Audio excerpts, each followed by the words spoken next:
I think some of the making some of these methods more effective.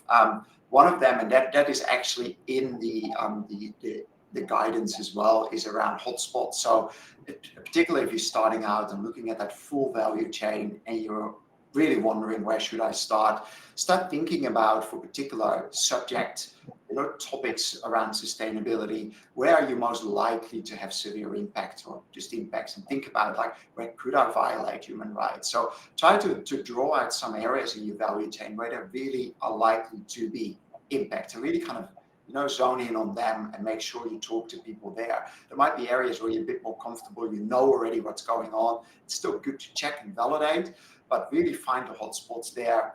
And I think like what we've already flagged previously, what I like the way they put it is consult by competence. I think that's a really kind of important thing there. It is, if you send a survey to everyone with 100 questions, you're not consulting by competence. You're just asking people that don't really know about particular topics to give some view or opinion. So you do want to engage with people that have evidence, knowledge, and lived experience on a particular topic or particular impact or risk or opportunity, and really kind of engage them. So that's really important. In terms of surveys and questionnaires, like we said, conduct multiple surveys, and then really make sure you make them small, you make them targeted, you really get to the level of where there's a handful of stakeholders on a particular impact. Go to them and ask them some targeted questions in a survey. If you can't talk to them, if you don't have the time or the resources or the ability to have those interviews with them, then you're better off having 30, 40, 50 small surveys that you just kind of really target to people and get their views, rather than one that goes to a few thousand people with a lot of topics. You'll learn less from them. The quality is just not there. In terms of your interviews and focus groups that really enable you, like you said, Megan, you go deeper, you get those qualitative insights. And in particular, if you consult by competence, you talk to the people that have that lived experience or that subject matter expertise, you'll learn a lot from them.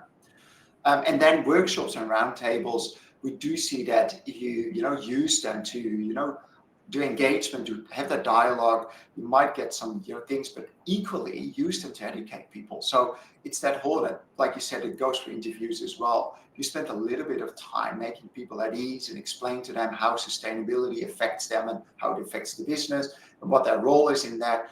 Spend a few minutes on that. It really helps them to better understand what's expected from them and really talk to the point that you're actually trying to learn. So any particular things that stand out to you, or anything you can add from your experience, like how some of these engagement strategies and methods can be made more effective? What are the things where you feel that companies can get the most value from? I think really being thoughtful about your engagement strategy in general up front. Don't leave it to the end, or later on when you're in the same spot that you would be reaching out to folks and interviewing. You want to have a plan up front. This should be one of the initial things that you really start thinking through. Who are your potential stakeholders? You can refine that as you get more down the process. You've identified your impacts, risks, and opportunities. There are specific areas that may be more severe or have a more likelihood of happening, and maybe those are the folks or stakeholder groups that you want to prioritize. I think it's sort of just being very thoughtful and making sure this is something that is, you start thinking about at the very beginning of who you want to reach out to because they are potentially impacted, how you're going to do that, and go into it with a plan. The worst thing, in my opinion, is going into an interview and just winging it, because you're not going to get the quality. It's not going to the person that you're talking to is not going to feel like you put thought into it. So you really want to be thoughtful about who you're engaging, what you're talking to them about, and again, I can't underscore enough, really think about that in the beginning and how you will be engaging folks across your entire process. I totally agree.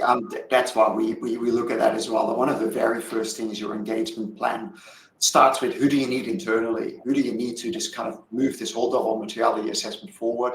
What do you need to learn? Like you said, there's a lot of contacts and relationships already in the business. You don't need to find that out and pioneer that. Just talk to people. So do an internal engagement plan, look at externally. So really kind of do engagement should be from the moment you start double materiality to the very end, where you validate and get feedback. And so that engagement is ongoing. So that's, I think, one of the key things here is that, yes, the particular tools and methods to go out to engage with people, but see that it's part of that whole process of a double materiality assessment.